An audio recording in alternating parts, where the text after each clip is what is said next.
చీకటి బంధం ఇప్పుడు బయటపడుతుంది. అతను అధికారంలో ఉన్నప్పుడు పాల్పడ్డ అవినీతికి సంబంధించి విచారణ మొదలైంది.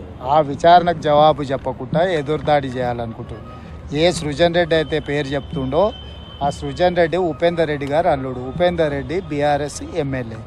సేమ్ సృజన్ రెడ్డి కంపెనీకి బీఆర్ఎస్ గవర్నమెంట్లో వేల కోట్ల రూపాయల వర్క్లు ఇచ్చిన ఆన్ రికార్డ్ అక్కడ ఉంది. సో ఇందులో ఇప్పుడు ఆయన ఏదైతే మాట్లాడుతున్నాడో ఆయన చిత్తం వచ్చిన దగ్గర చెప్పుకొని కోర్టుల కేసు ఏమనుండ్రి, అతన్ని న్యాయపరంగా ఏం కొట్లాడుతాడో కొట్లాడమను.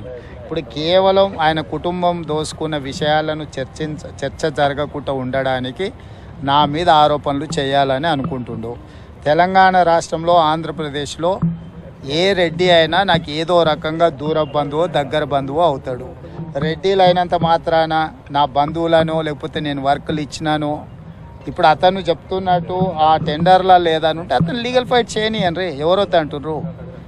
రెండవది బీజేపీ పెద్ద అవినీతి పార్టీ, బీజేపీనే అంతం చేస్తామని చెప్పిన కేటీఆర్ బీఆర్ఎస్ ఇప్పుడు సేమ్ అదే బీజేపీ వాళ్ళ దగ్గరికి వెళ్ళి మేము లెటర్లు ఇస్తున్నామని అంటున్నారు. దీన్ని ఎట్లా అర్థం చేసుకోవాలి? మహారాష్ట్రలో ఇప్పుడు ఎవరిని గెలిపించాలనో ఎవరిని ఓడించాలనో చెప్పట్లేదు. గెలిపించేది చెప్పకపోయినా ఓడించేటోళ్ళ గురించి మాట్లాడాలి కదా. అదే కదా 6 గ్యారెంటీలు మీరు అమలు చేయలేదు, కాంగ్రెస్ కోట్ వేయద్దు అంటున్నాడు. అంటే ఎవరికి వేయాలి? మోడీకి ఏమనే కదా. ఇప్పుడు మొదట్లో వాళ్ళు అధికారం కోల్పోయినారు, రెండవసారి డిపాజిట్లు కోల్పోయినారు, మూడవసారి మెదడు కూడా కోల్పోయినారు. దీంతో వాళ్ళకు ఉన్న మెదడు కూడా కోల్పోయిన పరిస్థితులు ఉన్నాయి.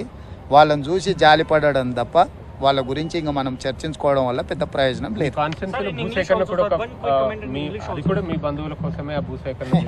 ఇప్పుడు అందరూ వాళ్ళలాగానే ఉంటారని అనుకుంటున్నారు. తిరుగుబాటు ఉందా, కుట్ర వెనకాల ఎవరున్నారు, అధికారుల మీద దాడులు చేసింది ఎవరు? 10 సంవత్సరాలు ప్రభుత్వాన్ని నడిపిన వాళ్ళు అధికారుల మీద దాడి చేస్తే, పోలీస్ సిబ్బంది మీద, కలెక్టర్ల మీద దాడి చేస్తే ఖండించాల్సింది పోయి దాన్ని సమర్థిస్తాం, వాళ్ళకి అండగా నిలబడతాం అంటేనే వాళ్ళకి రాష్ట్రం పట్ల, రాష్ట్ర అభివృద్ధి పట్ల ఎలాంటి ఆలోచన ఉందో దాన్ని బట్టి మనం అర్థం చేసుకోవచ్చు. ఈరోజు కలెక్టర్ల మీద లేకపోతే ఇతర పోలీస్ అధికారుల మీద దాడిని ఎవరైనా ప్రభుత్వంలో ఉన్నోళ్ళు కానీ ప్రజాప్రతినిధులు కానీ ఎవరైనా సమర్థిస్తారా? మీడియా మిత్రులుగా మీరు సమర్థిస్తారా? ఇవాళ భూసేకరణ చేయాలన్నా వద్దా అనేది ఒక అంశం. భూసేకరణ విషయంలో బీఆర్ఎస్కి ఏం అభిప్రాయం ఉన్నా వాళ్ళు చెప్పొచ్చు. అక్కడ భూమి కోల్పోతున్న వాళ్ళు నిరసన తెలపడానికి కూడా వాళ్ళు నిరసన తెలపొచ్చు, తప్పులేదు. కానీ అధికారుల మీద పాశవికంగా దాడి చేసి వాళ్ళని చంపాలనే ప్రయత్నం చేయడాన్ని ఏ రకంగా బీఆర్ఎస్ సమర్థించుకుంటుంది?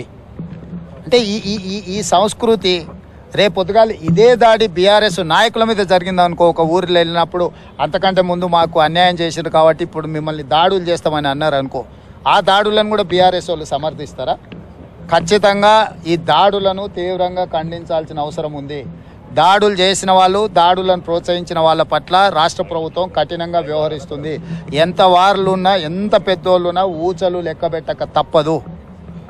ఎందుకంటే అధికారుల మీద దాడులు చేస్తే చూసుకుంటూ రాష్ట్ర ప్రభుత్వం ఊరుకోదు. ఈరోజు రెవెన్యూ శాఖ కావచ్చు, పోలీస్ శాఖ అధికారుల మీద దాడులు చేస్తే మేము వాళ్ళకు అండగా నిలబడతాం దాడులు చేసే వాళ్లకు అని చెప్పి ఈరోజు బీఆర్ఎస్ పార్టీ కేటీఆర్ మాట్లాడుతున్నాడంటే వాళ్ళు ఏమనుకుంటున్నారు? అంటే రాష్ట్ర ప్రభుత్వం చూసుకుంటూ ఊరుకుంటుందని అనుకుంటున్నారా? రాష్ట్ర ప్రభుత్వం ఈ రకంగా దాడులను ఒకవేళ వదిలేస్తే ఈరోజు వాళ్ళని చేసి ఉండొచ్చు, రేపు వీళ్ళ మీదనే దాడులు జరిగితే ఆ రోజు చర్యలు తీసుకోమని అడగరా? ఈ దాడులను ఇట్లనే వదిలేస్తే రేపు బీఆర్ఎస్ వాళ్ళ మీద కూడా దాడులు జరిగితే కేటీఆర్ ఇదే మాట్లాడతాడా? కాబట్టి దాడులను సహించము.